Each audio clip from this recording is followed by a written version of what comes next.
Yeah. Welcome everyone to the webinar about the new and improved Section 504. My name is Wallace Johnson, and with me I have a dear friend, Dr. Charlie Michel, and he's our presenter today to talk about 504. And it's a wonderful presentation, so we're glad to have him here. And I wanted to let you know that this webinar is being recorded.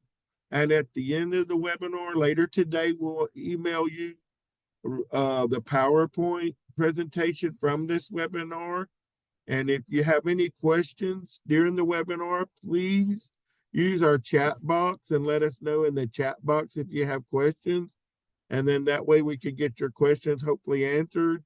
If you're telling some information you don't want to share publicly, you could just let us know in the chat that you would like us to get with you later, and we could do that as well. Again, thank you everyone for attending this webinar about the new and improved Section 504. Okay, Dr. Charlie, please take it away. Thanks, Wallace. I appreciate that. And to echo Wallace's sentiments, thank you. We appreciate it. We know that time is valuable, so we do appreciate it. And I hope that at the end of this, you will find that your time spent will be worthwhile. The title of this is the new and improved 504. 504 has been around for quite some time, and we'll talk about that. But in the very near future, supposedly within the last 2 years, it was going to happen, but it hadn't happened yet. There will be some revisions to this new and improved 504 to make it newer and more improved. As soon as we get that information, we'll revise this workshop and we will offer it again at some point. So we're just waiting for word from the federal government that they're completed with that. As Wallace has said, my name is Charlie Michel and I'll be the presenter for this training. Wallace is the co-host and he's from Families Helping Families of Southwest Louisiana in Lake Charles. Now, this training is going to cover some of the basic points of Section 504. Now, in order to continue to receive funding to provide these free trainings, I'm going to ask that you complete an evaluation at the end of the presentation. The evaluation results help us improve trainings and demonstrate the need for continued funding to provide these types of trainings to our communities free of charge. You'll be prompted again at the end to complete the evaluation, and it should take you less than 2 minutes to complete. Everyone completing an evaluation will receive a copy of this PowerPoint and a certificate of attendance if you so choose. Now, during the presentation, if at any time you lose audio, just rejoin with the link that was sent to you in the email, and that should take care of it and get you back in. Now, Families Helping Families of Southwest Louisiana provide dozens of webinars and in-person trainings on special education and disability-related topics every year. We invite you to check out our calendar of events at www.FHFSWLA.org on a regular basis and register for any upcoming trainings that might be of interest to you. We also invite you to request specific trainings that are currently not being offered, because chances are if you're interested in a topic, someone else will be too. So Wallace, you want to talk a little bit about yourself? Let us know a little bit about yourself. You welcomed us, but tell us a little about who you are.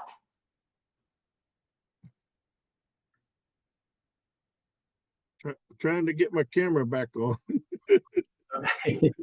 Where's that button?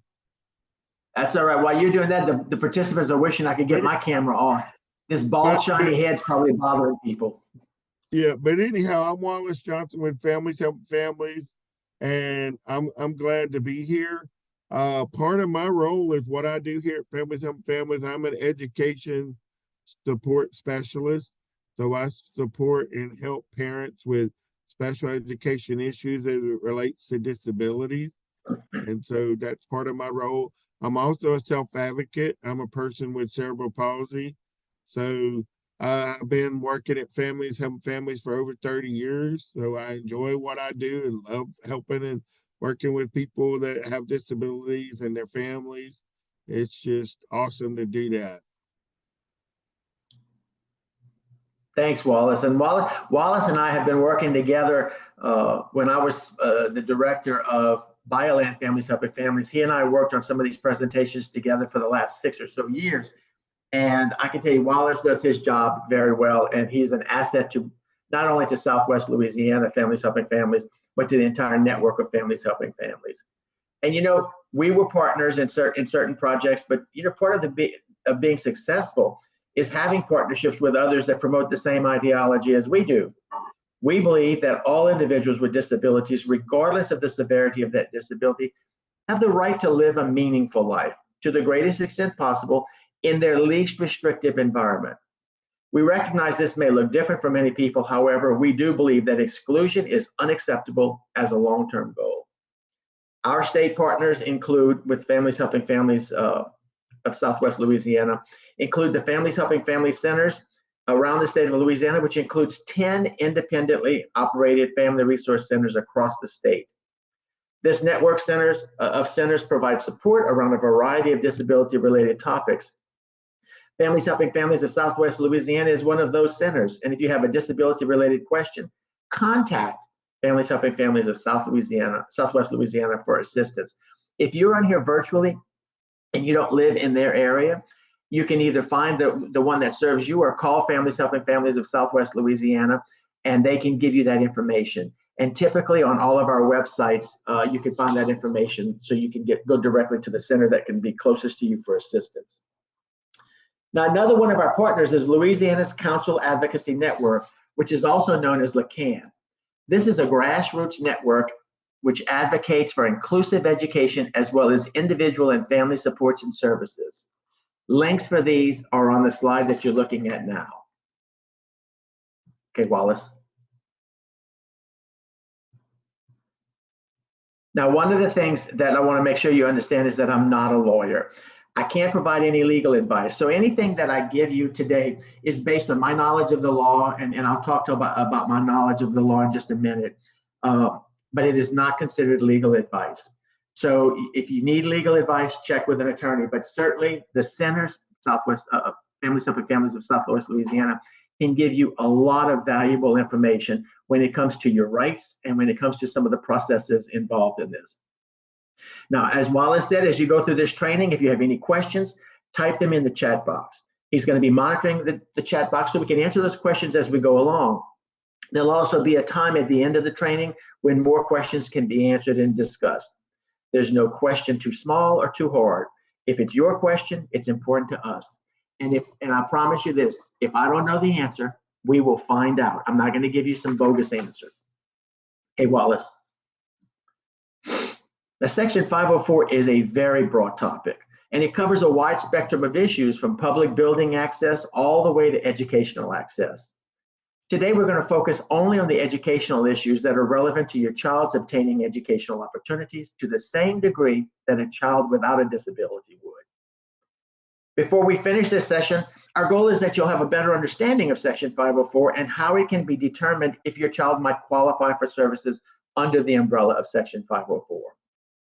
Knowing about Section 504 is only the beginning, in that it will help you to help your child when you understand how Section 504 can help your child if he or she is struggling in school.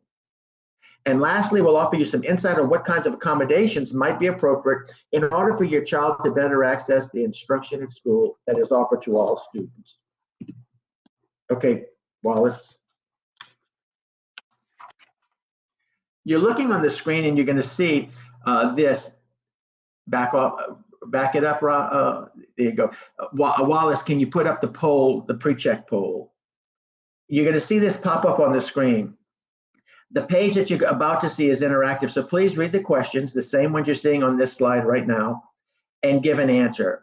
At the end of this training, the same questions will appear and you will answer them again. Thanks, Wallace. That's the pre-check. The reason we're going to do this again at the end is our hope is that you'll get more answers correct at the end than you get now, because you should know more about Section 504 at the end than you did at the beginning of this presentation. This is just one of the ways that we look at our content and how we can make changes to make the information better for you. So we're going to give you about 60 seconds to answer these questions, if you would. And look, nobody's going to know what your answer is. We're going to have a tally of how many answered true, how many answered false, but we will not know which person answered which questions. This is merely for your reflection and for our data.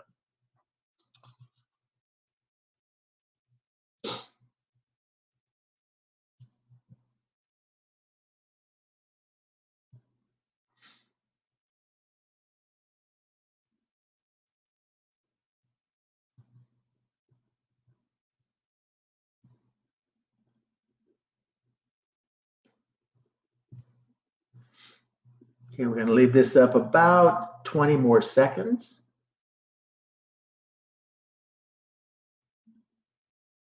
So if you've already answered, we appreciate it. If you haven't, we're hoping you can get started now.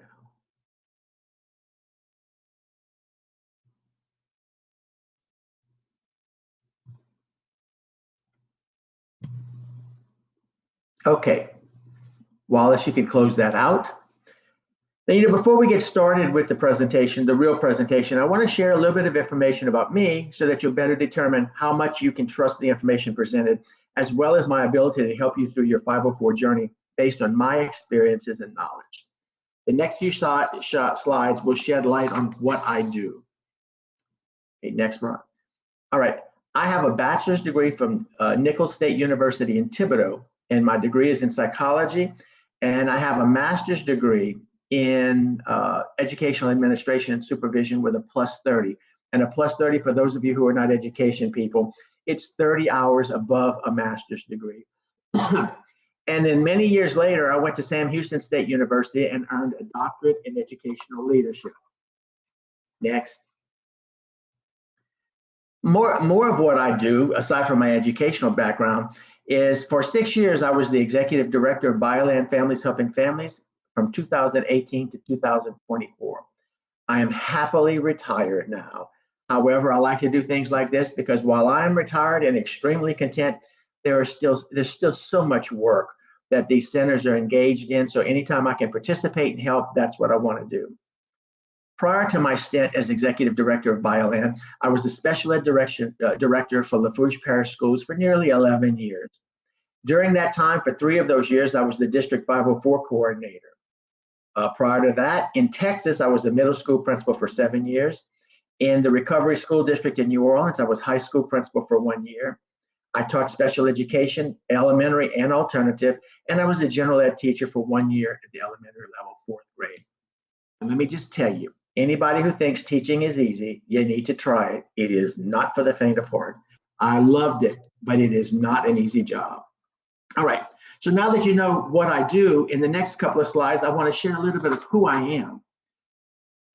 People laugh at these pictures, but my wife and I have been married for 47.5 years. And yes, even those of you who don't know her, she is a saint. Just ask anyone who knows me. I know there's some people in Susan's office right now with her. She'll tell you unabashedly how horrible I can be. Okay, next slide. But you know what? I've been a husband for 47.5 years, but my proudest accomplishment in life has to be the dad to 2 great kids. While both of them have a disability, my wife and I are awestruck at how they've turned out. I don't take credit for many successes professionally of which I have been a part, but I do take credit and pride in the fact that I think I'm a pretty good dad. I've been involved in their daily lives since day one, and that was a long time ago. My son Craig is 44, and my daughter Katie is 41.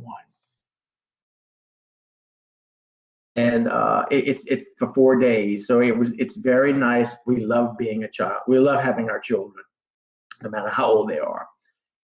But in addition to being a dad and a husband, I'm one of 10 kids, 9 boys and 1 girl. The photo you see here was taken at my brother's house in North Carolina, where all 8 of my living siblings traveled the 800 miles to surprise him for his 70th birthday. That's him sitting down next to my sister in the front of the picture. I'm gonna tell you, family means everything to me, whether it's my wife, our kids, my siblings and their families. It's what drives me in so many ways. I attribute that value to my South Louisiana upbringing. My parents, both deceased now, were like that as well, and made sure to teach us the importance of family and maintaining relationships with each other. We still get together, all of us. We still get together every 6 to 8 weeks, just to have a little family get together with the siblings and our spouses, and on occasion with all of our kids and grandkids. So, all right, that's who I am. That's what I do. That gives you an idea of if you should give me any credibility for the information. But now let's get to the meat and potatoes of today's presentation. Next. Section 504 of the Vocational Rehabilitation Act of 1973 was passed to ensure that all people have equal access to buildings and opportunities regardless of their disabilities. When it was first passed, it was geared mostly toward access to federal buildings, Social Security offices, post offices, things like that, to make sure that people with disabilities weren't denied access to those facilities and the services contained therein. But as time went on, people with disabilities and their families wondered why equal access couldn't be expanded past just federal buildings. So through their advocacy, work, and lobbying, in 1990, the Americans with Disabilities Act, or the ADA as it's called, was passed. The ADA is a civil rights legislation that prohibits discrimination based on a person's disability. Then about 19 years later, the ADA Amendments Act of 2008, or the ADAAA, which it so easily is called, was passed as it was an act of Congress, became effective January 1st, 2009. And it amended the Americans with Disability Act of 1990 and other disability non-discrimination laws at the federal level of the United States. And that's what's still in place now. This act emphasized that the definition of disability should be construed in favor of broad coverage of individuals to the maximum extent permitted by the terms of the ADA and generally shall not require extensive analysis. That's a lot of legal speak for not being an attorney. And we're going to talk about this a little bit more. In the short term, what that means is to be eligible for Section 504 because of the definition of disabilities as contained within that law. It's much easier to be eligible for services than it is for, say, special ed services. And we'll talk about that a little bit. And it's easier because the list of definitions is larger, which we'll see. And the definition of disability is much more general for 504 than it is for special education. Now, the Act makes important changes to the definition of the term disability by rejecting the holdings in several Supreme Court decisions and portions of the Equal Employment Opportunity Commission's ADA regulations. The effect of these changes is to make it easier for an individual seeking protection under the ADA to establish that he or she has a disability within the meaning of the ADA. And this is important, as I said, because it sets up one of the fundamental differences between identification of a disability under Section 504 and identification of a disability under the IDEA or special education. Next. You know, when I was a principal, and even more importantly, when I was a special ed director in Lafourche Parish, I get this question a lot. Who does 504 fix? Principals and teachers were frequently surprised at my answer to their question. The reason they were surprised is because my answer would always be nobody. Then I would pause and continue after a few seconds with, because students who are eligible for 504 are not broken. Then I'd go on to explain that the purpose of Section 504 is merely to level the playing field through accommodations, extra supports, and services. Many would then tread the very dark waters of, well, that's not fair. And just for the record, in all walks of life, in all issues, I do not like the statement, that's not fair. So when they would tell me that, being the warm and wonderful wise man that I am, I would calmly say, okay, let's talk about fair. I would think that children in a wheelchair, like my son, might think it isn't fair that they can't walk like many of their friends. Teenagers with a significant seizure disorder might think it isn't fair that they can't drive a motor vehicle like most of their friends. The child who struggles just to be able to identify numbers and letters might think it's not fair that they can't read as well as their friends and peers. And you know what? That's not fair.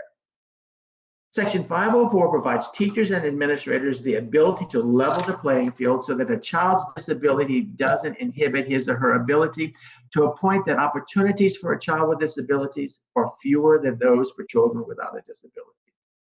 Is it unfair that a child in a wheelchair uses the elevator to get to the second floor? Or does this just allow all students a way to get to their classes on the second floor? The elevator obviously allows the child in a wheelchair equal access to his or her classroom. It doesn't give him an unfair advantage. So why is it unfair for a student who struggles to read to get extended time to complete his or her test? The short answer is that's not unfair. So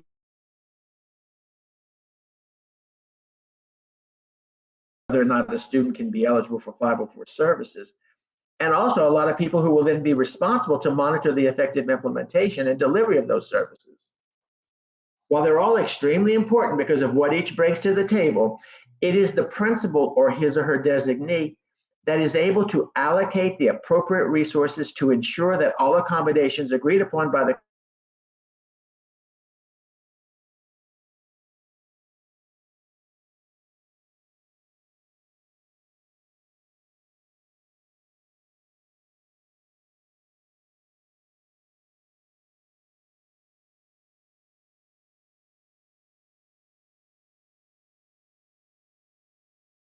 You're muted, Dr. Charlie. Okay. How's that? Thank you. Okay, so sorry. All right. I see it says my sound is cutting out. Is it fairly more consistent now?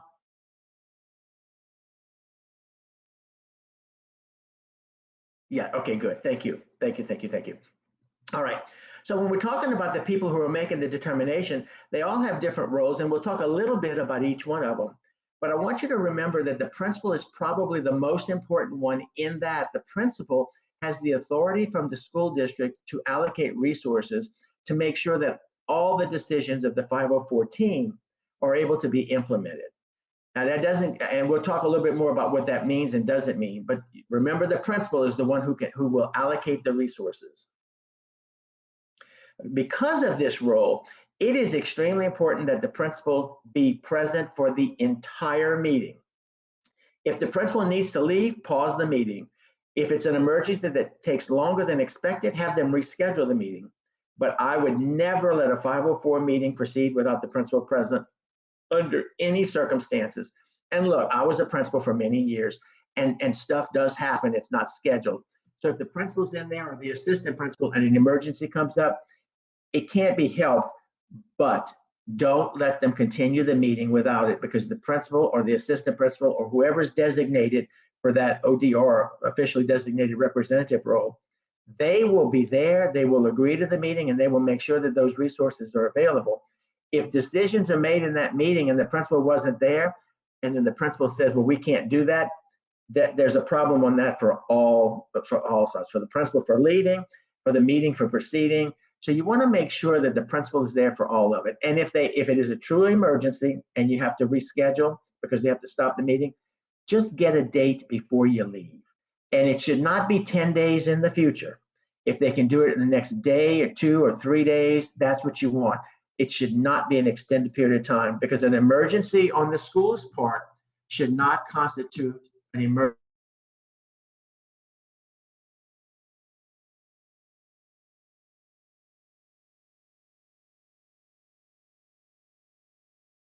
Have them stop the meeting no matter how hard they want to push to continue. Because I've seen where some principals just don't like to be in there, so they go in, introduce themselves, and leave. That is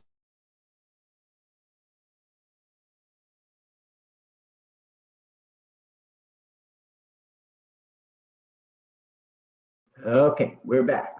Okay. Now, can you hear me now, Wallace? I'm not muted, right? I can hear. Okay, thank you. Okay, the School Building Level Committee, or the SBLC as it's frequently called, it's also called the Section 504 Committee, has a chairperson. And that chairperson is there to ensure that all topics of concern are addressed and that everyone who needs to be at the meeting is informed of the meeting and its location, time, and purpose. The general education teacher is a required member because it's the general education teacher who understands the grade level curriculum and what the student is expected to learn and how the knowledge needs to be demonstrated. The parent has a right, and I would argue a responsibility, to be present to discuss their child's educational needs. Whenever appropriate, I also always encourage the student to be there as well. This is done at the parent's choice. The school can't insist that they be there, and they can't refuse that they be there. The parent makes that decision. And the reason I do is that I want the student there is I always had my kids there because I believe it makes the process more of something done for the student rather than something that's happening to the student. And their level of cooperation could be significantly positively impacted. To the student, also for the student, their presence helps them to understand how to advocate for their own needs. They see how the adults are interacting and what the issues are and how they talk about them and how they deal with conflict resolution, hopefully in a positive way. And that's a skill that only becomes more important as the child gets older. For example, my son has muscular dystrophy. He went to all of his meetings from early on, probably second or third grade. And when he got to high school, I let him advocate for himself. I always went to the meetings, but I did not participate to the extent that I did before. I made sure he understood what he expressed to me what he needed, what the school was obligated to offer, what they did not have to offer, and how he would deal with any differences of opinions. I wanted him to be respectful because they were adults and also because they're fellow human beings in the community. And that worked out very well because, as I said, he's now 44 years old, and he's advocating for himself on every level. He gets a bill that he wants to contest. He calls him up and he contests it. He knows how to do those things that are necessary in everyday life. So another member that I would suggest be there, but they don't have to be, is a pupil appraisal center, or PAC as they're called. They're required in every meeting, but it's this PAC person who can shed a light on how the student's disability might impact his or her learning. If the child has autism, the PAC person typically will have an understanding of how that autism is going to manifest itself in certain educational environments. And that's going to help when it comes to the discussion of accommodations if the child is eligible. Also, anyone who can bring to the table important information about the child's learning, behavior, or anything else should be invited to that meeting. And it can be invited by you, the family primarily. It could be someone the parents wanted the meeting merely for moral support. They may not know the child's educational needs, but they know the child. They see the dynamic in the home, and the parent just needs somebody there for moral support. Because while it is not an intentional thing, it is required by law that there be a certain number of members at every 504 meeting. And when you start talking about related services, you can have 6, 7, 8 people at a 504 meeting, and the parent is already nervous about how the child is struggling in school. So you have 6, 7, 8 professionals at the table and one parent. It starts feeling us against them or me against them. And that's not good. That's just not a good dynamic. It makes the parent more uncomfortable, makes the meeting less productive. So if the parent wants to bring somebody for moral support, it could be a grandma, it could be a friend, it could be the next door neighbor, whomever, they have the right, you have the right to do that. Or you can bring an advocate or an attorney. Now, the school system needs to inform the parent of anyone that they're inviting to the meeting, but the parent does not have to let the school know if you're bringing someone. But as a courtesy, I always suggest that you let them know in the interest of developing and maintaining a positive relationship. Now, while it's only a suggestion, I would always let the school know if you're bringing an attorney, because if you go to a meeting with an attorney and the school hasn't been notified, that meeting may have to be rescheduled so the school can make arrangements for its own attorney to be present. And that's a delay that's avoidable with prior notice that you want an attorney present. An advocate, that you can bring an advocate if you want, it's all fine and good. And another reason you want to let them know who you're going to be bringing is because you want to make sure that the meeting room is going to be big enough to accommodate everybody that's going to be in there. They have to tell you who they're inviting. You do not have to tell them. That's just the way it's written out. All right. Now, we're talking about the team that's going to make the eligibility determination, but obviously not every child is going to be eligible for services and supports under Section 504. So let's talk a little bit about how that eligibility is determined. Before a student can be determined eligible, someone has to indicate that the child has a problem. That someone can be the child's parent, a school official, or the child, him or herself. The question then arises, does the parent request have to be in writing? Well, the technical answer is yes, it does have to be in writing, but what if the parent can't write? Does that mean that the student loses his or her ability to be considered for Section 504 eligibility? Absolutely not. If for any reason the parent can't put the request in writing, then the school personnel need to be creative. School personnel can write the request out for the parent and have the parent sign it, or the school personnel can make the request themselves and have the parent sign for the evaluation. If the parent can't even sign their name, they can make a mark on the request and have them making their work observed by 2 witnesses who will then sign the request attesting to the fact that they did witness the parent making his or her mark. There are many ways to get around the situation of agreeing to the evaluation, but there is no way to get around the fact that the parent must sign the form in one of the ways that we talked about, giving permission to the school to conduct an evaluation of their child. The signature situation can be handled in the same way as the evaluation request. If the parent refuses to sign it, then the school cannot initiate the evaluation process. So signature can look like many different things. It can be a traditional signature where they sign their name.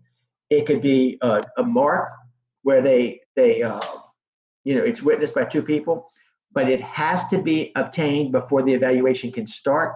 And then a signature like that in one of those ways must be obtained again to determine, to allow these services to start if the child is eligible. Now, when requesting a Section 504 evaluation, you need to indicate the areas of concern within the written request. And remember, somebody else can write this for you.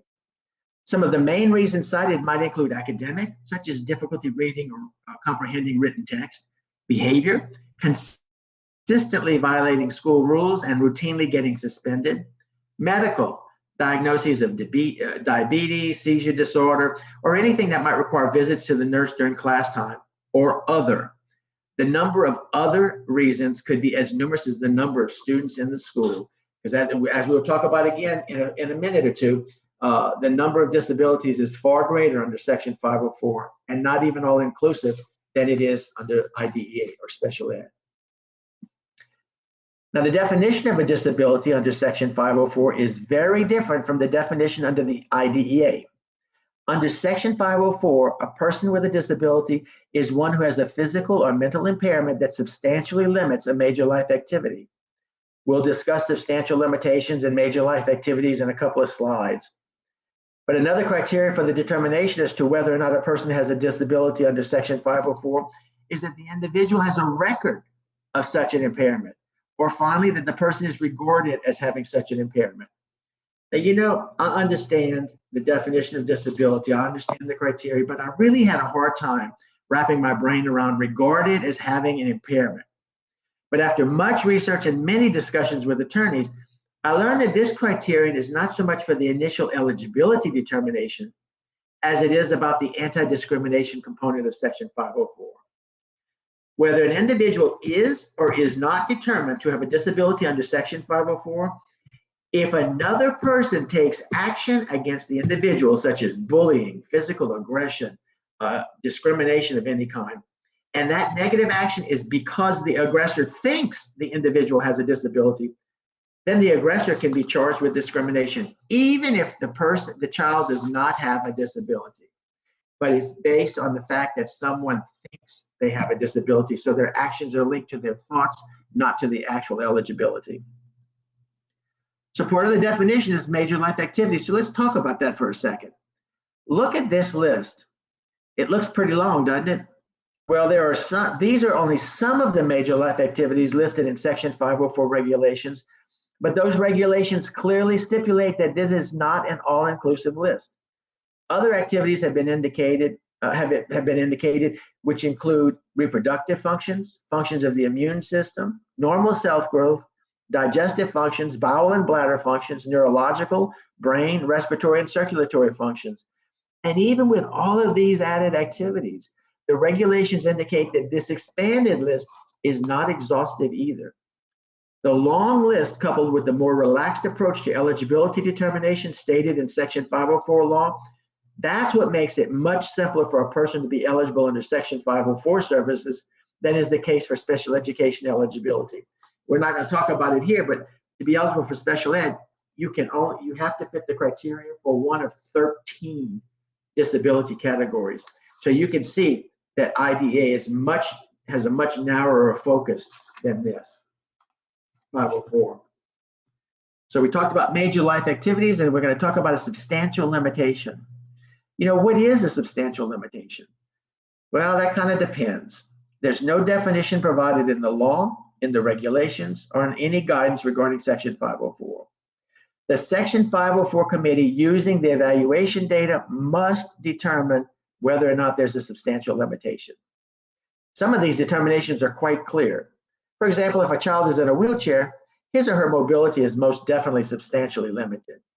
But what if a child has a seizure disorder but hasn't had a seizure for 2 years? Is there a substantial limitation? That answer must be individualized to the child being discussed, and the answer may well vary from one student to another.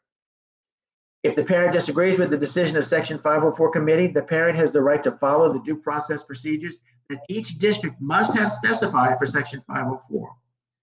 It should be noted that the courts have not to date defined substantial limitation, and in the end, it will probably be a court that will create some sort of definition based on an appeal. Until that happens, though, it is more than likely that it will be inconsistently interpreted across the United States. And look, not only across the United States, across the street. Different schools within the same district can interpret it differently. And they might both be right, but that's the problem with not having definitions. It's very vague, and the individuals, all of whom are human, must make a determination of how to interpret that. All right, remember, before a child can receive any services or supports under Section 504, he or she must be first determined eligible. But just what does that mean, and how is it done? Well, let's talk about that for a bit. I'd like you to share your opinion on this topic with me right now before we start talking about the evaluation process. Please answer this question on the poll that's about to appear on your screen. You see what it's going to be right there. Another one's going to come up where you can answer it. The question is, a Section 504 evaluation consists of only one test to determine whether or not my child will be eligible for Section 504 services. Is this true or false? I'm going to give you a few seconds, about 30 seconds.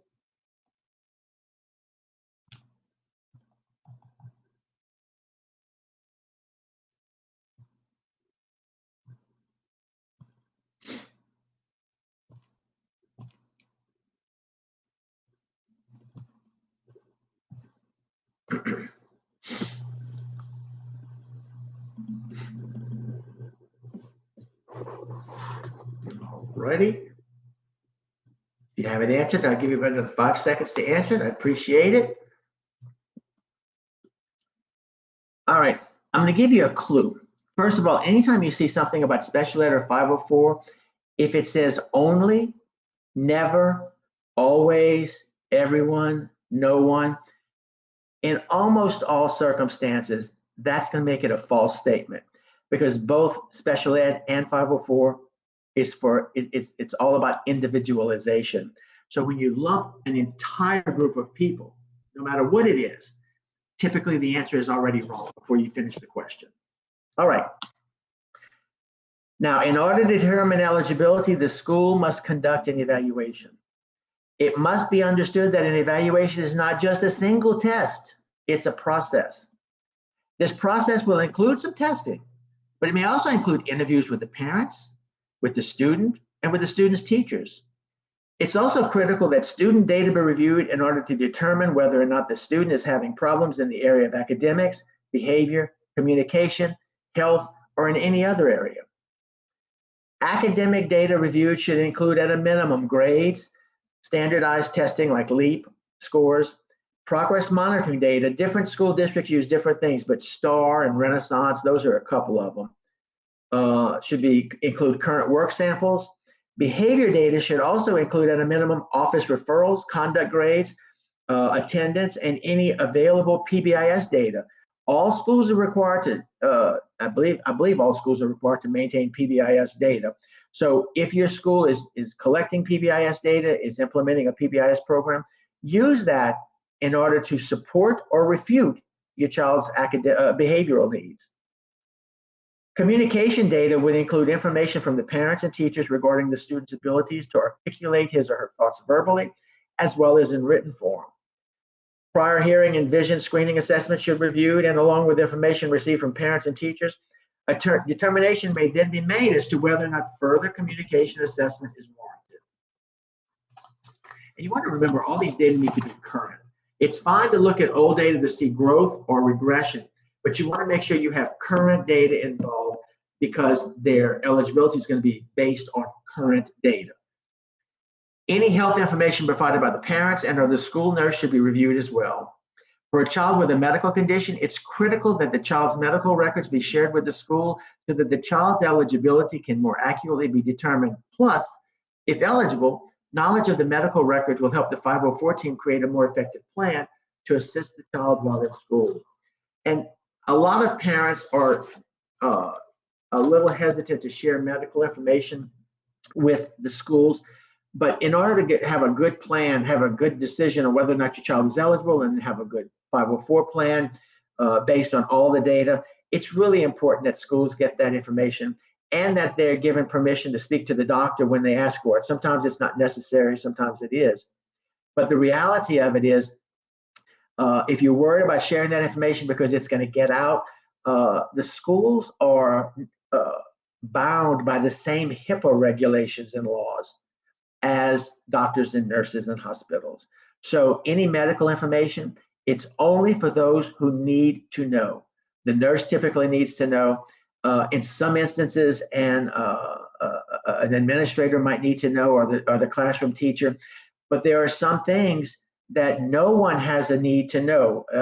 The nurse might know and no one else in the building. For example, any type of acquired immune disease, if the child has that, it's always good to let the nurse know, because then she can see if she sees any symptoms or anything that looks like it might be rearing its ugly head, then she can help with that and let you know that. Same way you can let the nurse know. But school personnel are required to learn universal precautions when cleaning up any kind of body fluids. If the child throws up, if they have a urinary or bowel accident, any of those things, they're universal precautions. So if I, as a teacher, don't know that your child has HIV or AIDS or whatever, I'm going to respond the same way whether he does or he doesn't. There are certain things that we have to do. So not everything you share with the nurse is going to be shared with anybody else. As a principal, I had no need to know, and I had no right to know some of those things. So it's very, and you can ask, who are you going to share this information with? And if you're not happy with that, then don't share the information. And that's perfectly okay. But I want you to be comfortable with your nurse. All right. Now, once you've signed the paperwork giving permission for the school to conduct an evaluation of your child, the school has no more than 60 school days to complete the report. Now, once the initial evaluation is completed, then a school building level committee, we talked about that a little bit earlier, must meet to review the evaluation data and determine the eligibility status of the student. And you are a member of that SBLC. You should be invited to that, and you'd be able to participate in the discussion. And if you're not comfortable with, you don't think you understand the whole process, bring an advocate with you. Bring someone who you think might be more comfortable with it. But go to the meeting so you can at least hear what's going on. And it should also be noted that the process used to determine Section 504 eligibility is not supposed to be as rigorous as the eligibility process used for special education. This is included in both the letter and the spirit of the Section 504 law and regulations. There is a very structured format that must be followed in order for a child to be eligible for special education. 504 is much more loose. It involves interviews. It involves talking with the students, with the parents, with the teachers. It involves some testing, but the testing is not nearly as rigorous. And the findings of the testing are not nearly as specific. So, but that's by design. It is by design. It's not supposed to be as hard to be eligible for Section 504 supports as it is for IDEA. All right. So we're talking about how long it takes. It can take no more than 60 school days. So remember, holidays don't count. Summer vacation doesn't count. Bad weather days don't count if the schools are closed. That kind of thing. But during these 60 days, how does the SBLC make this eligibility determination? The SBLC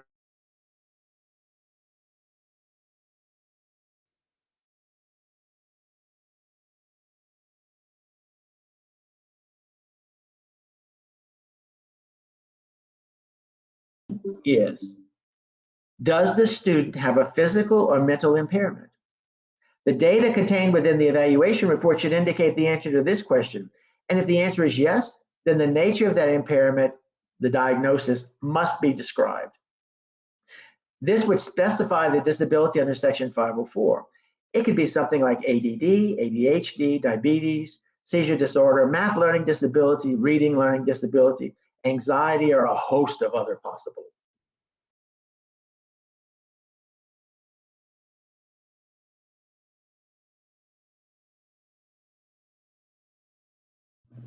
Okay, let's walk through a fairly simple scenario for this first question of, does the child have a disability, and if so, identify it.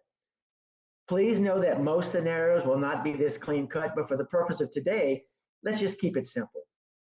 After the evaluation is complete and all the data are being reviewed, the SBLC is going to review the application, which contains medical records which state that the student has a diagnosis of muscular dystrophy. Now, as a result of this condition, the student is in a wheelchair. So the answer to this first question is yes, the student does have a physical impairment, and that impairment is his inability to walk without assistance. So that's the first question. The second question is, once they determine the presence of a physical or mental impairment and it has identified the impairment, the next question that must be answered is, does the physical or mental impairment affect one or more major life activities? If the answer is yes, then the SBLC must determine which life activities are affected and how they are affected. So let's continue with the example of our student in a wheelchair.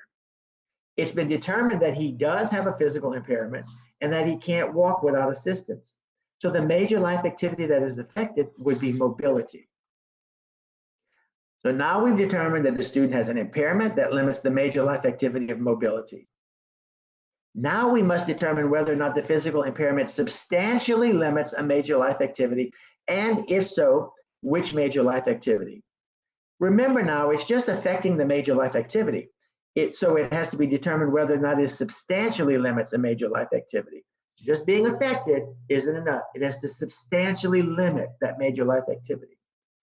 So let's continue with our scenario. And in that scenario, the SBLC might well determine that there is a substantial limitation. But let's talk about the term substantially. We talked about this a little before. Neither the law nor the regulations nor the guidance for Section 504 provide a definition. So it is each SBLC which must make the determination as to whether there is a substantial limitation. Because there is no definition, each SBLC team will use its own criteria to make that determination, and that sort of inconsistency will lead to disagreements and complaints. Will lead to legal proceedings, and at some point in the future, it will be the courts that will provide a definition, which will lead to more consistency in this process.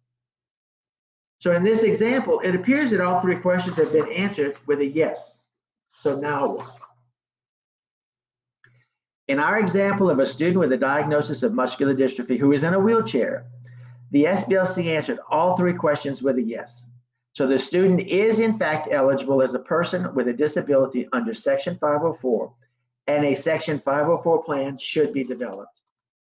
Now, please know that had only one of the answers been no, then this student would not be eligible to receive FAPE under Section 504.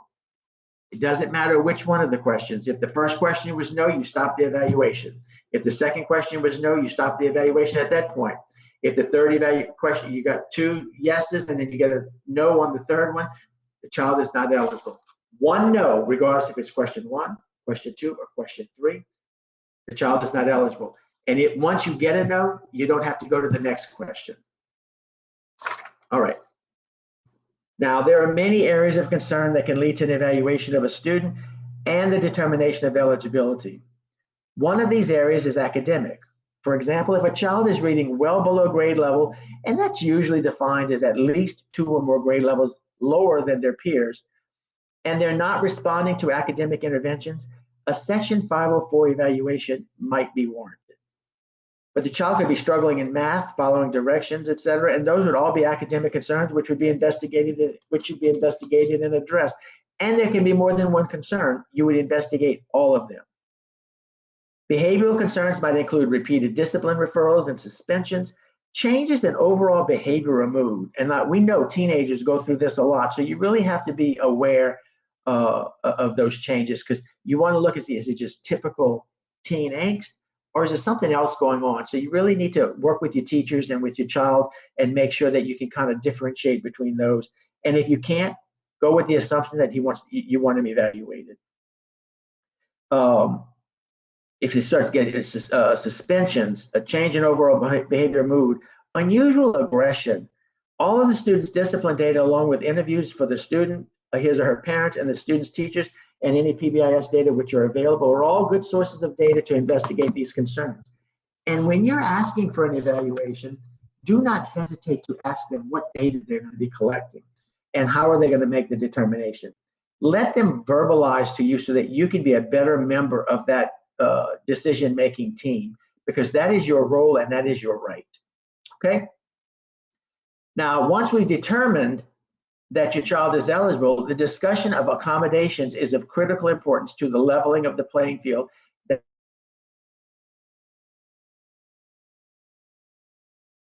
who are determined eligible for 504 services.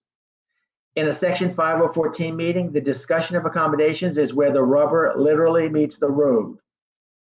It must first be understood that a child can be determined to have a disability as defined by Section 504 and not be eligible for any accommodations whatsoever.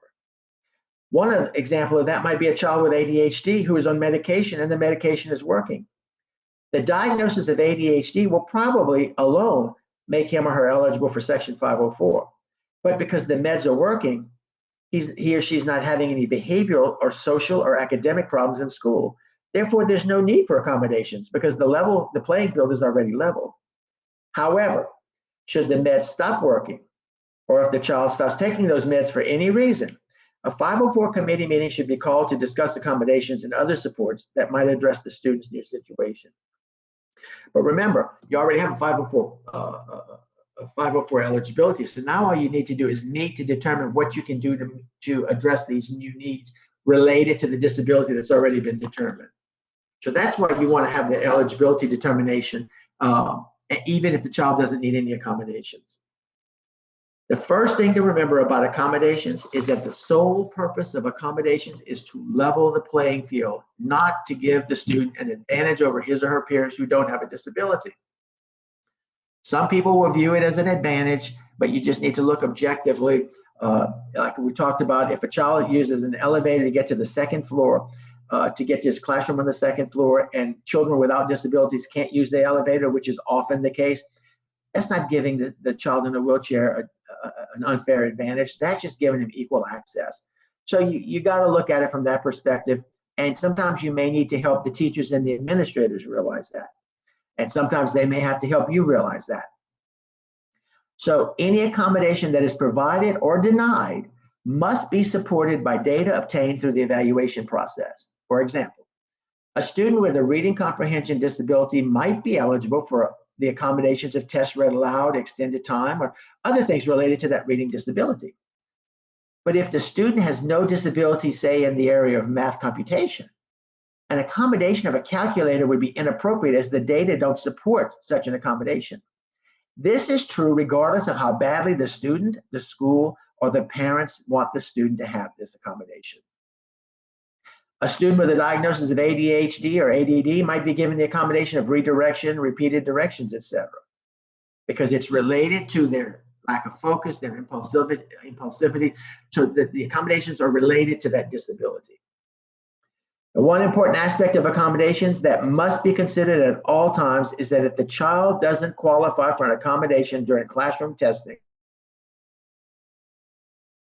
or state testing, LEAP, typically any accommodation that the student gets on LEAP must have been in place for at least 30 days before the administration of LEAP. Otherwise, the accommodation can't be used on the state assessment. And the reason for this is that if the student hasn't had ample opportunity to use the accommodation and become comfortable with it, trying to implement it on LEAP will actually put him or her at a distinct disadvantage, which is contrary to the intent of the provision of accommodations, which should serve to level the playing field. So remember that. You don't want to go in March and say, I want my child to have this particular accommodation, because even if you have a good reason for it, because typically the testing will have taken place before 30 days is expired, so that accommodation would not begin until after the LEAP testing. So just keep that in mind, 30 days prior to that. All right. If the student is determined through the evaluation process that he or she has a disability under 504, that student is entitled to FAPE, or free appropriate public education, under Section 504. So the discussion must now be about what, if any, services and supports the student needs in order for him or her to have equal access to the programs and grade level curriculum in which his or her peers without disabilities are engaged. Let's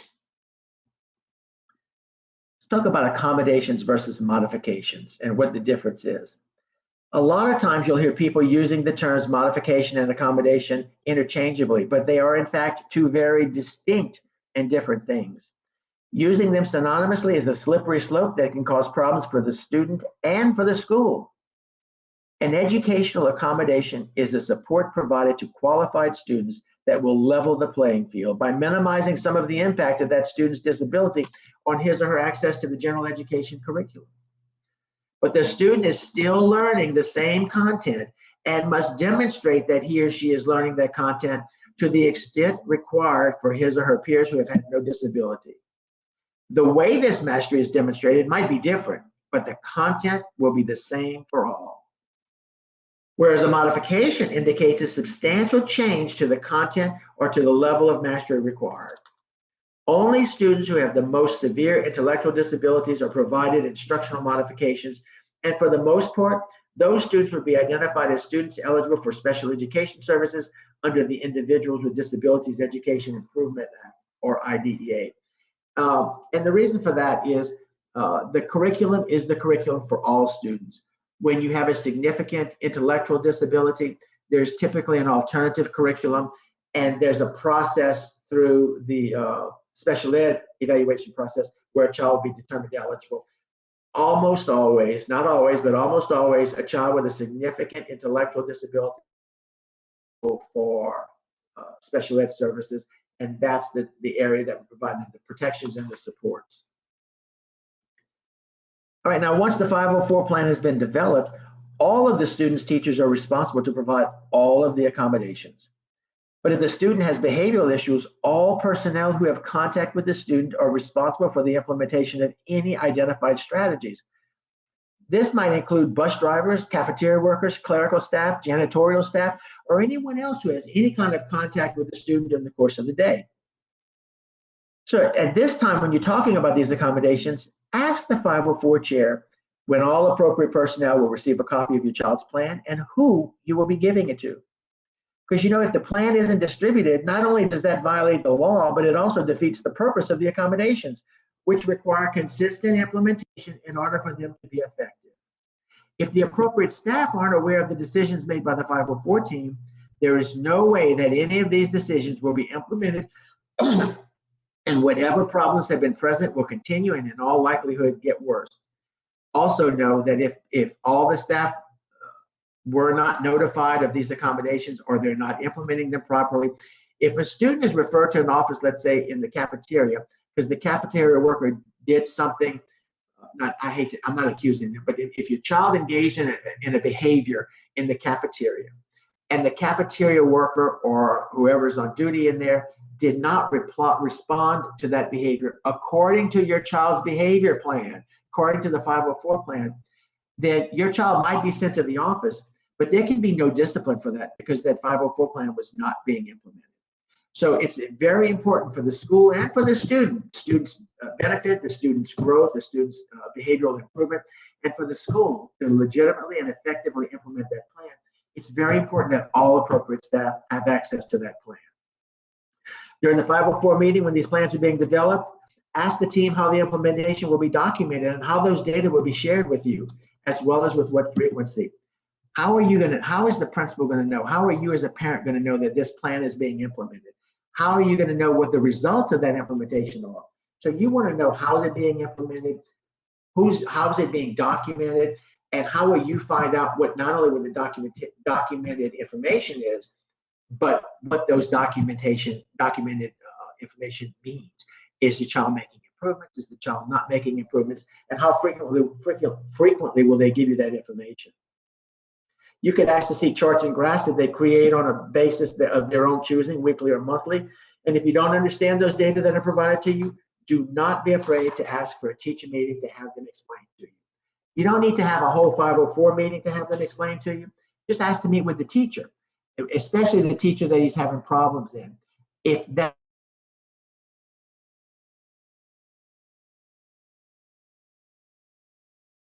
that's a bigger issue. All right. Now, I've often been asked if there are any mandated accommodations pairings. In other words, if a student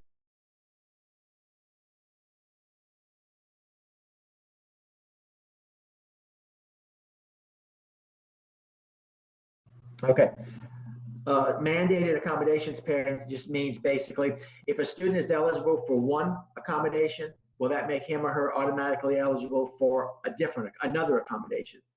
And contrary to what many people believe, there is truly only one such automatic pairing. If a student is eligible for and provided the accommodation of answers recorded, then that student must also have individual testing. The reason for this is that if a student is verbalizing the test responses so that an adult can record those responses, if the student is not in an individualized testing environment, other students in the testing room will hear the student's responses, creating a testing irregularity which could void everyone's test in that testing room. And believe me when I say, when there's a testing irregularity and it voids tests, it is a problem for everyone. Students end up with no scores. Schools end up with no scores that they can record. And the schools have to pay a penalty for doing that, a fine for doing that. Now, if a student has tests read aloud as an accommodation, he or she may also require small group testing so that everybody who has tests read aloud, if it's the same level, same form, the same grade, it can be multiple students in that room with one person reading the same test to everyone. But it's not necessary that they have that all the time, because there can be several students in a small group testing environment who are having the same test read to them by a human reader at the same time. In that they're all receiving the same accommodation for the same test, this is acceptable, which is what I just said. However, if the student receives the accommodation of text to speech, where the computer actually reads the test to the student, if that student has headphones on, he or she is able to be in the classroom with all the other students who are not receiving any such accommodations, because nobody else can hear it. It's only him. And many people think that if a student has a medical condition which might require a visit to the nurse for medication administration, or if they get sick, etc., that student should have extended time as an accommodation. This is not accurate. If any student gets sick or has to leave the test for a medical reason, the time they're taking the test stops as soon as they leave the room, and the time doesn't begin to run again until the student returns to the classroom. Because remember, if it's available to all students, then it is available to students with disabilities and is therefore not, by definition, an accommodation. I'm going to put another poll on the screen for you to answer. And the statement on a Section 504 meeting can be held only once per year. Is this true or false? If you would please answer that. I'm going to leave it on for just about 20 seconds. You see me playing with my phone, I'm just setting a timer. I'm not being rude. Although Susan knows I can be rude.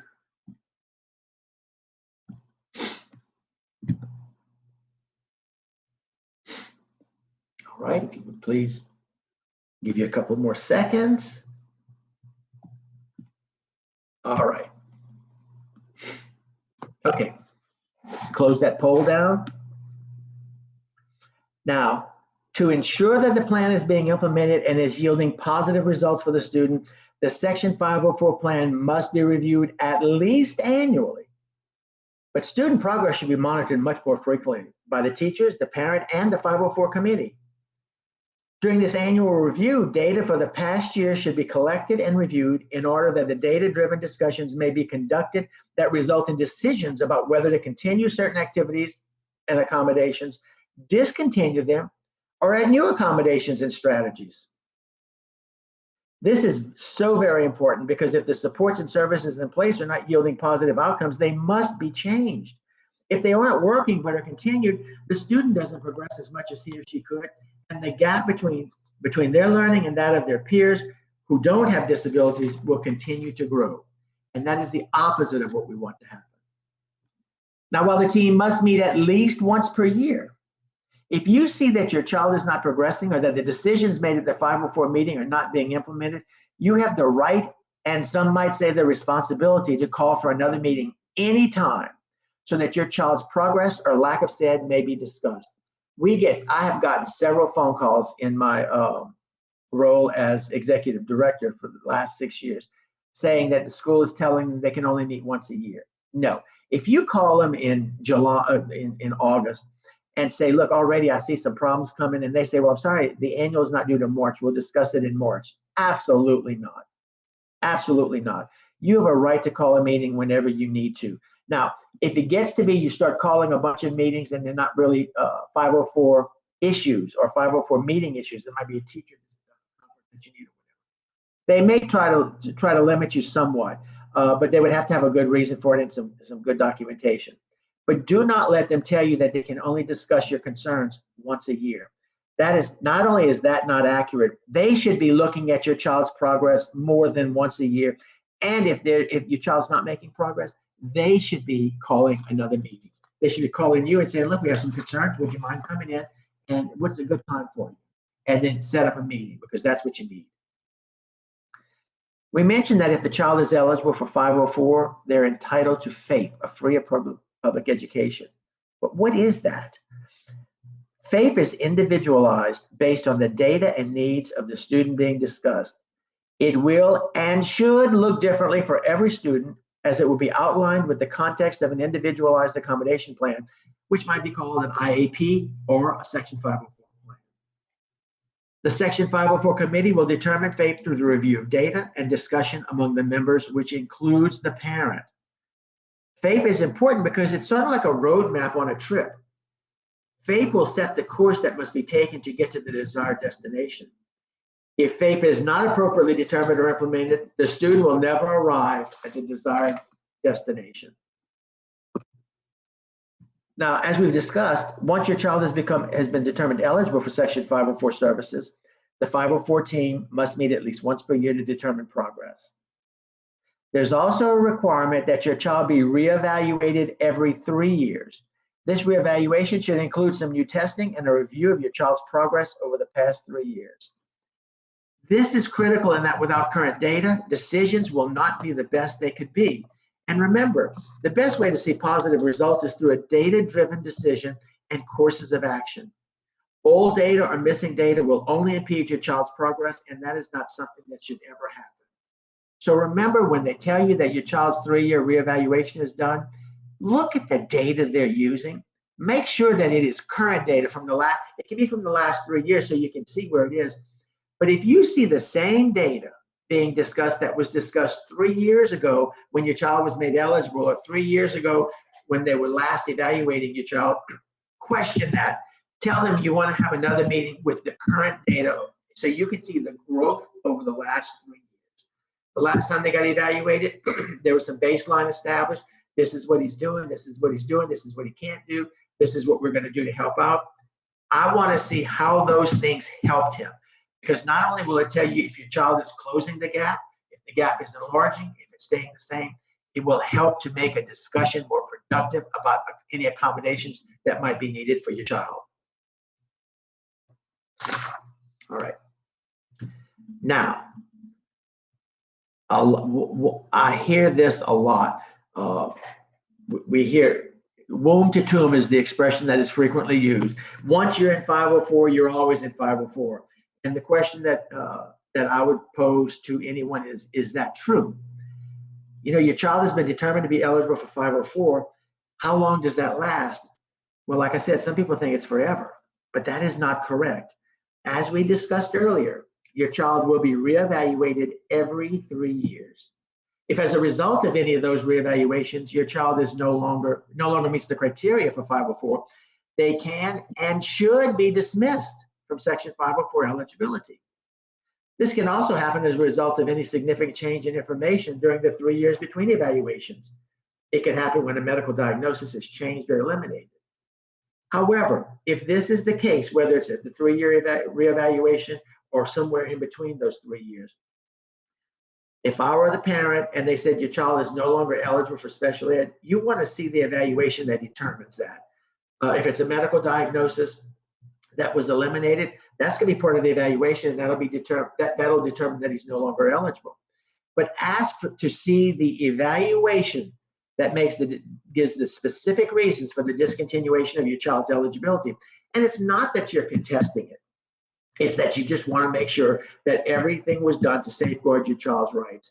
And this request is actually good for you, and quite honestly, it's good for the school as well, because they can document that the decision was data-driven and not arbitrary. That's why you asked for it. That's why they should have done it before you had to ask for it. Now, if a child is found to be eligible for Section 504 services due to behavioral concerns, the Section 504 team should, with the assistance of someone with knowledge of behavioral principles, like a social worker, a school psychologist, etc., they should develop a behavior support plan which identifies the behaviors of concern as well as strategies which will assist in the reduction and/or elimination of those behaviors. Like any other concern, a student's progress should be monitored frequently. The school should provide you with the documentation of their progress, and meetings should be called whenever the progress is insufficient, whether they think it's insufficient, you think it's insufficient, or the child thinks it's insufficient. Get a meeting going and discuss those feelings. Now, we talked about referring a child for Section 504 eligibility. What happens when they are? What happens when they're not? But once a child has been referred for an evaluation, at the moment the parent signs the consent for the evaluation, your child is protected under Section 504 in context of discipline. This protection continues until such time as the child is determined not eligible for 504 services, either at the conclusion of the initial evaluation or even years later when the data indicate that they no longer meet eligibility criteria. It should be noted, however, that this protection only applies if the request for an evaluation was made before the disciplinary incident occurred. So if your child violates a school rule this morning and you ask for an evaluation this afternoon, your child's discipline will be treated the same as it is for every other student in the school, whether they have that doesn't have a disability. But if you ask for the evaluation this morning and sign off the agreement, and your child violates a school rule this afternoon, he or she will be protected under Section 504, and all safeguards will be put into place to ensure his or her due process. So let's talk about that due process. Manifestation determination review is part of that due process, and that's why being protected as soon as you request the evaluation is so important. If your child is eligible for 504 services or has been the evaluation process has been approved and started, and commits an infraction which might get him or her suspended or expelled, a manifestation determination review or an MDR must be conducted. So what is a manifestation determination review? And why is it an important part of your child's due process rights?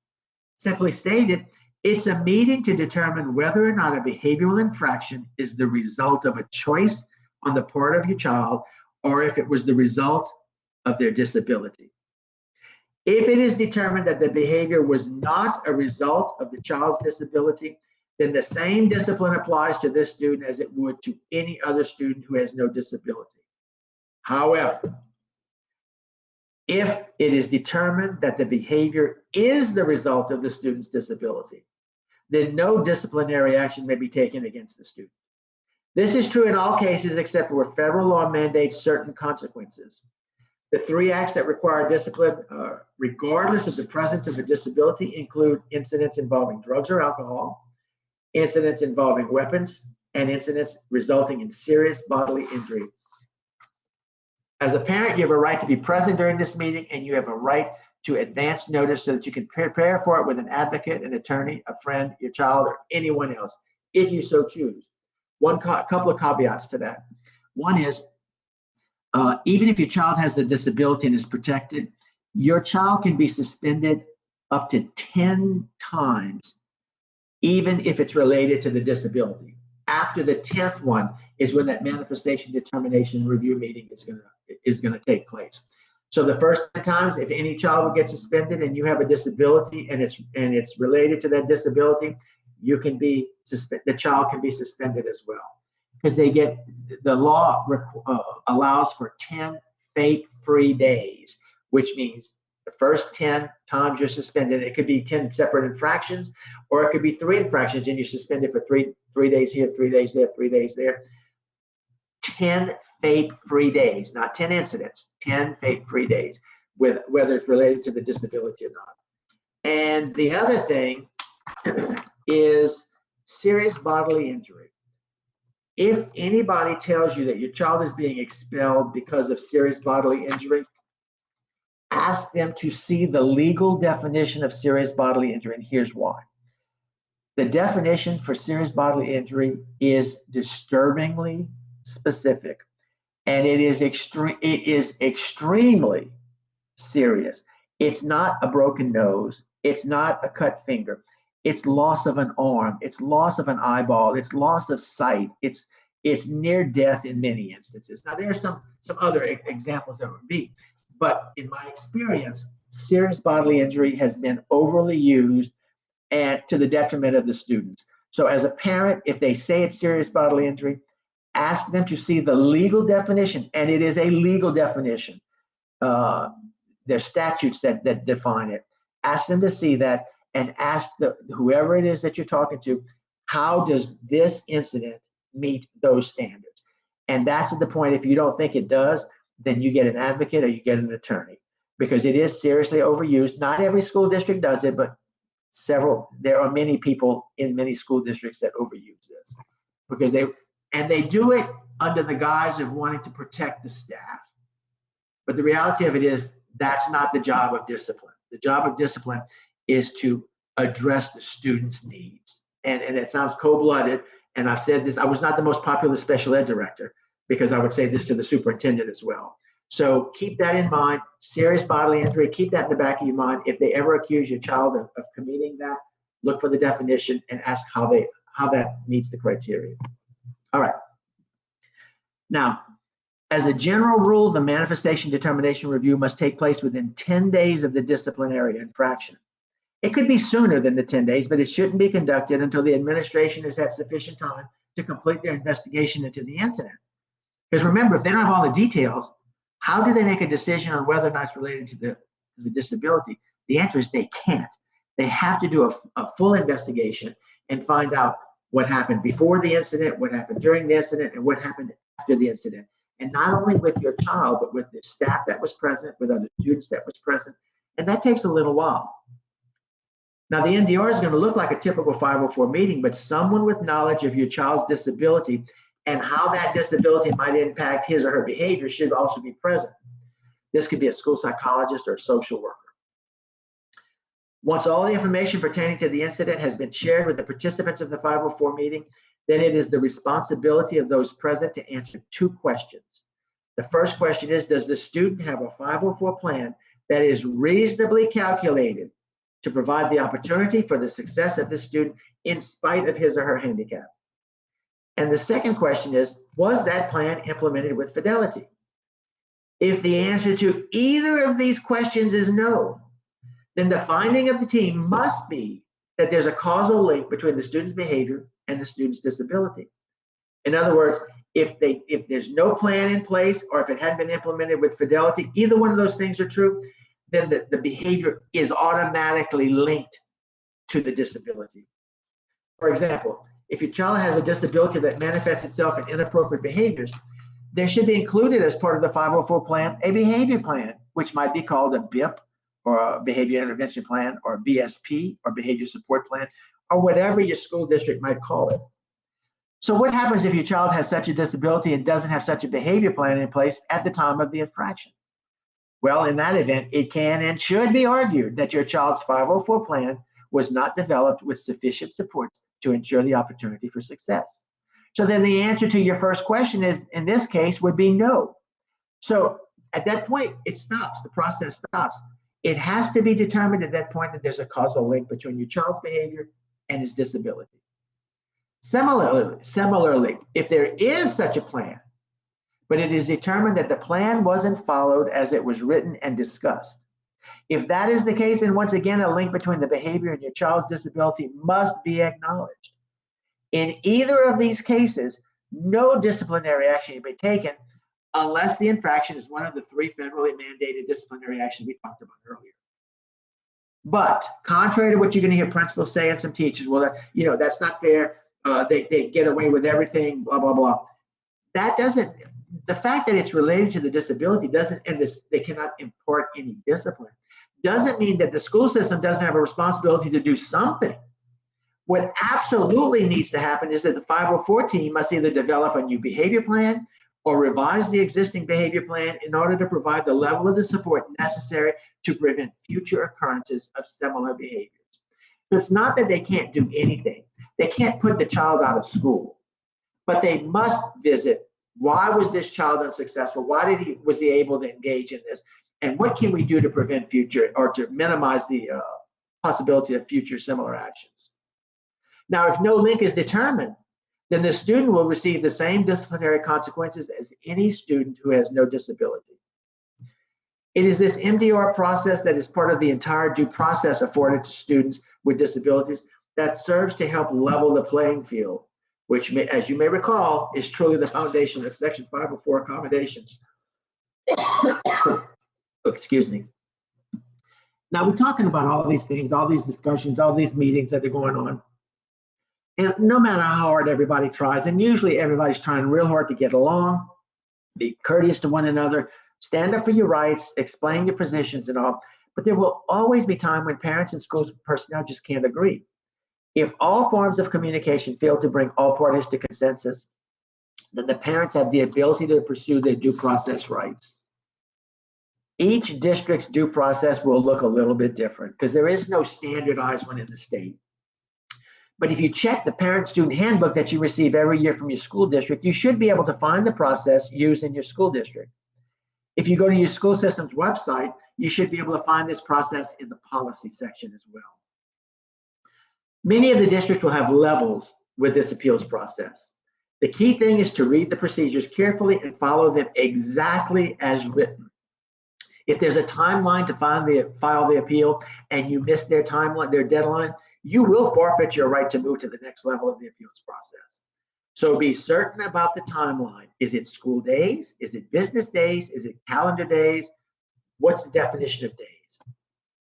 If you feel the need to go to the Office of Civil Rights, it will help you to show that you follow the school district's appeals process, and it will demonstrate your willingness to work with the school system. This sort of thing never hurts when you're going to OCR or any other due process proceeding. And if you look at this slide right here, you see it's listed 4 levels, level 1, 2, 3, 4, then Office of Civil Rights. The reason I put this here, this is what we used in Lafourche Parish. There were 4 levels. And for example, the first level was talk to the SBLC or the 504 chair. Second level was talk to the principal. Third level was talk to the district 504 coordinator. Fourth level was talk to the superintendent. All right, we put timelines in there for everything. But what I would do, you have to follow all the timelines, but what I would do a lot of times to try to make this less cumbersome for the parent, level 1, talk to the 504 chair. You've already had a conversation with the 504 chair because y'all talked, that's how you determined that there was a disagreement. So there's really no need, in my opinion, I kind of let you skip level 1. But then you go to level 2 and it's talk to the principal. A lot of times the principal was involved in that discussion with the 504 chair. All of y'all were discussing it. There's no point in making it more animus. So I would also allow you, if the principal's already involved in a conversation with you, I would let you skip to number 3. And 3 would be to come to the special ed director or my designee. And I did have a designee and it's the reason I'll talk about in a second. So then you would have so many days to be able to file to talk to me or my designee. So you need to make sure you follow those exactly like it was. But I've cut out the first 2 steps, so it kind of expedites the process for you a little bit. The level 4, if you don't get what you want from either me or my designee, then you go to the superintendent or his or her designee. And the reason I had a designee is because frequently I was the superintendent's designee. So after you talk to my designee, you would talk to me. Then if I don't agree with you and what the school did, I support what the school did because they were right within the rights. And believe me, I didn't always support what the school did. Frequently I had to have conversations with them. But if they did the right thing and you didn't get from me what you were hoping to get from me, then you can go to the Office of Civil Rights. There's no process to file a complaint with the State Department of Education because for some reason, and I've never been really clear on it, they don't do 504 complaints. So I don't know why that is. It would seem like that would be something they would have to do, but apparently they do not. So you would go to the Office of Civil Rights. Now, let's see. I see a question here.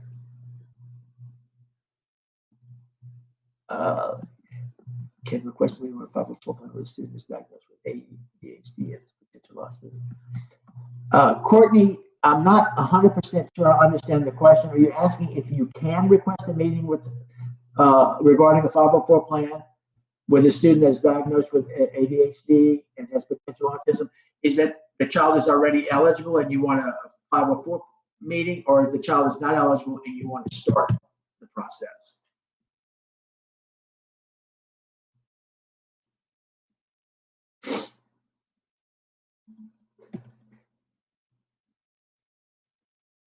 Okay, well, we can talk about that later. Maybe at the end, Wallace, you can open her up so she can talk, so I can better understand. All right. And again, if you follow the process and demonstrate that, even if you don't get the results that you like, you can go to OCR, and it helps to show that you did try the process and follow it. Okay. Courtney, we'll talk. You can start the process. All you have to do is contact your school, tell them what you want. They will schedule an SBLC meeting or something, whatever they call it in your district. And you tell them that you want your child evaluated and tell them why. Remember talking about, is it academic, is it behavioral, is it medical? What is the reason? What are your concerns? And then y'all will talk about that. And either that meeting or another meeting scheduled soon thereafter, you would sign a permission for them to start the evaluation. It should not be difficult for you to do that, but it will take a little bit of time, and you want to start it as quickly as possible, because 60 days doesn't sound like a long time, but when you take into consideration fall break, if you haven't had it yet, Thanksgiving, Christmas, if you started it right now, you could be in, almost to Mardi Gras before, a little bit before Mardi Gras, before you're done. So you want to make sure you get it started so that it can definitely be finished before the end of the school year. Okay. All right. Wallace, would you launch the next poll? And you'll see this poll with this question on it. Parents' rights information must be provided at every Section 504 meeting held. Is that true or false? Let me give you about 20 seconds to do that, because it's the only question on it.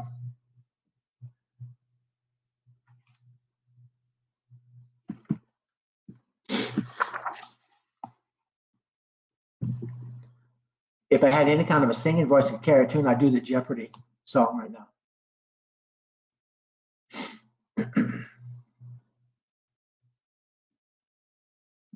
Okay, so let's talk about that. When should parents' rights be provided, and why is it important? Parents' rights need to be provided to you at least once a year by law, and usually it's at the annual review meeting, but it can be at any time during the course of the year. However, if you lose your copy or just want an additional copy, you can always ask for an additional copy. When I was special ed director, we always tried to give a copy of the rights to the parents at every meeting. That way we would always be in compliance with the minimum requirement of once a year. But another reason you want to get those rights at least once a year, and as often as they're willing to give it, as you're able to get it, is because sometimes, more so in special ed than in 504, but sometimes your rights change. They add to them or alter them a little bit.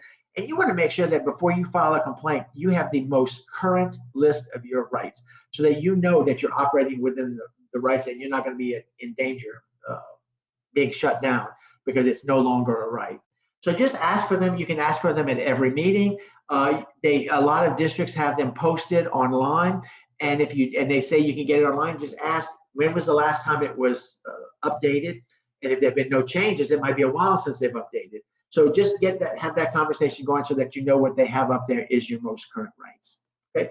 So you have to have them at least once a year, but you can get them as often as you need them and as often as the school system is providing them. Okay. Wallace, if you would do the checkout poll, yes, sir. If you would post that, that's great. And you're going to see this pop up on your screen. And this page is interactive so that as you read the questions. And remember, it's the same ones on this slide that were at the beginning of the presentation. Just answer them by clicking on the response you want to give. And as I said earlier, our hope is that you're going to give more answers correct now than you did at the beginning of the training, demonstrating that you know more about 504 now than you did at the beginning of the presentation. And this is how we look to see if we need to alter the content, if we see any consistencies in things that maybe we're mispresenting or not presenting. So I'm gonna give you about a minute to do this.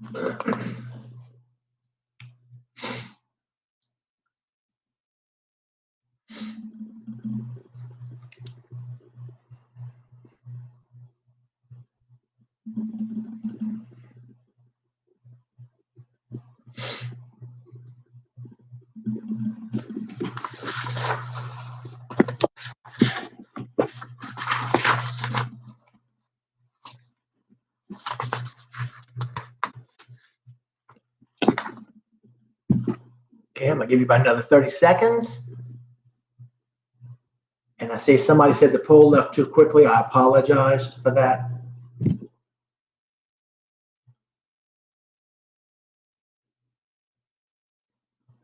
Wallace, there's something on your screen that's blocking the poll.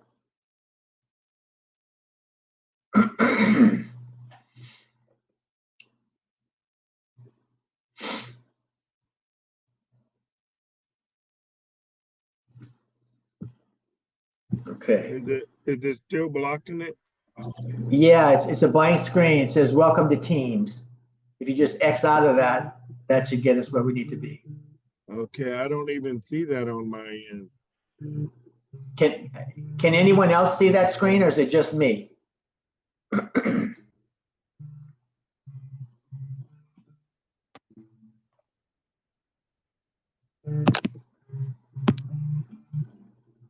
Okay, it must be just me. Okay, all right.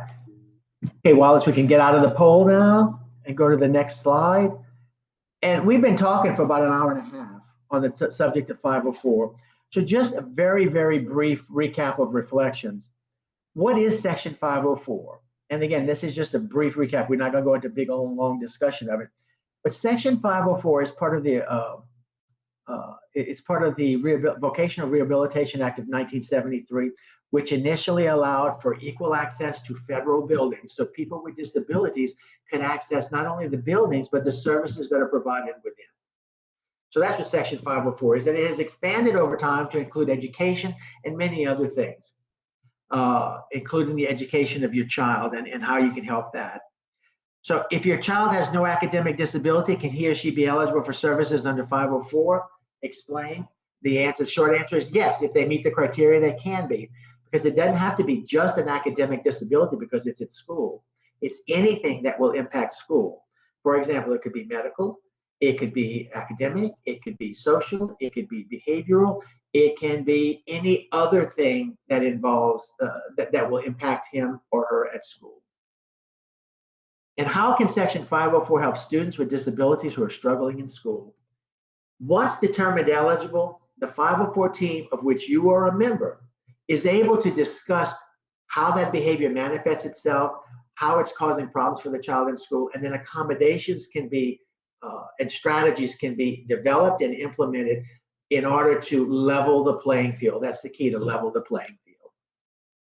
And what kinds of accommodations can be part of a Section 504 plan? Anything that is appropriate to the child's disability and his or her needs. The caveats is, if it can't be done on a test, it can't be done in the classroom. So you can't make that an accommodation if it can't be done on leave. And the other caveat is, it's based on data. It's based on student data, performance, behavior, academic, any data that you've got. It is irrelevant what the parent wants for an accommodation if it's not aligned to the data that support the need for such an accommodation. It is irrelevant what the school says they can provide versus what they can't provide. It is irrelevant to whether or not the principal or the people in that meeting think it's fair to provide it. It is just based on the data in order to level the playing field. And how do you better understand Section 504 as it pertains to your child? That's going to be something that you have to determine. And one of the things is, remember, not everybody that has problems in school is going to be eligible for Section 504. We talked about the 3 questions, and not everybody will meet those criteria. But once your child is eligible, then the 504 process is what's going to help your child. You develop, as a team, y'all develop faith, which includes accommodations, which includes strategies, which includes anything that your child needs at that point. And the other thing is you want to make sure that if your child is not eligible for 504 after you do an evaluation, there's still things the school can do.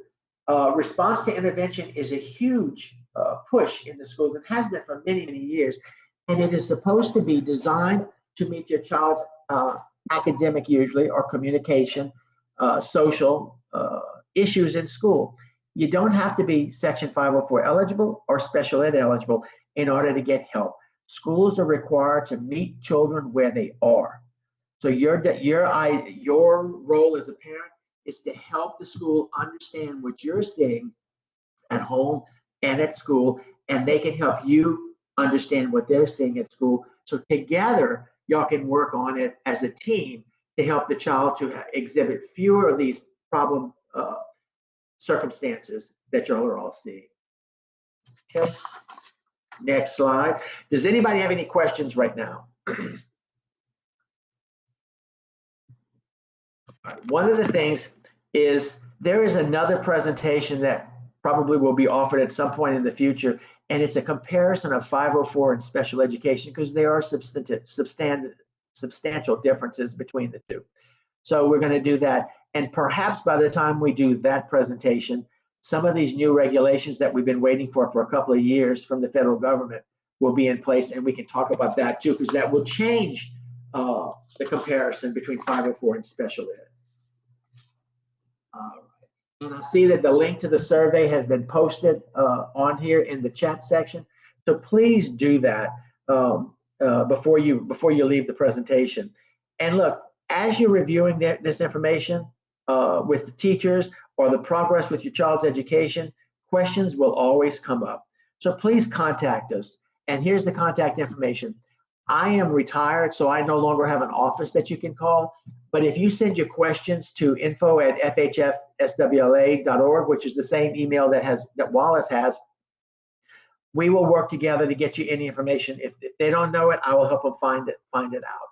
So please contact us. It is so much better for you to contact us, even if you think it's just a small, insignificant question, because it could have deep ramifications for your child. I'd rather you contact us for something that you think is too simple than not contact us and then later find out that it was really something quite important. Okay? And a reminder, I am not a lawyer, so none of this is legal advice, but please call us with any questions you have. If you ask us a question that requires legal advice, we'll let you know that, and then we can help you to find an attorney that maybe would know the answer. Okay?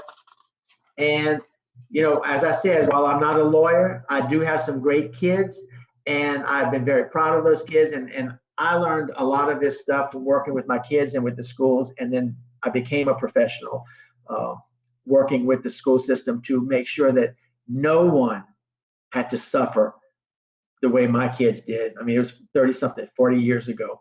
But I wanted to make sure that parents today don't have to fight the same battles we fought 40 years ago. And sadly, in some instances, y'all still are. But there are people that are working at it to make it better for everybody. And if you look at the big picture, it is getting better. We have a long way to go, but it is getting better.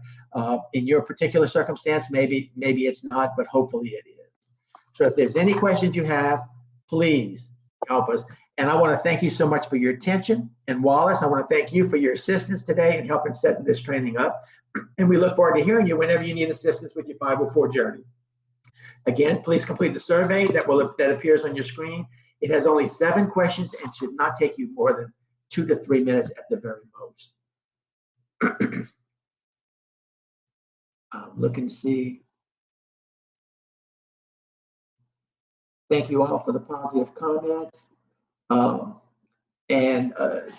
of you who want more to talk about creating a behavior plan, if you want, you can ask, we can talk as soon as this is over. When people start, I'll stay logged on we can do that. Or if you want something personal, just without everybody else knowing, we can talk about that as well. We can set up a time to talk.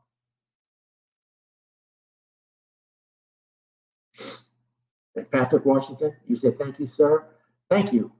I know I look old. Now I really feel old. Thank you. I'm just picking on you. I have a sick sense of humor. All right. Those are my adorable children, then and now. We're so lucky.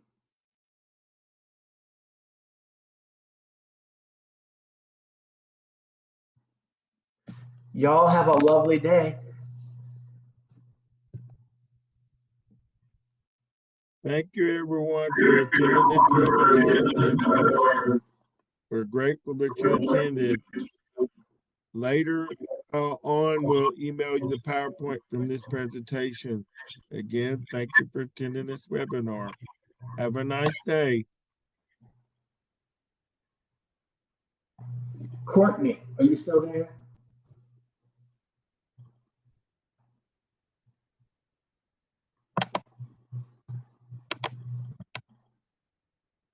Okay.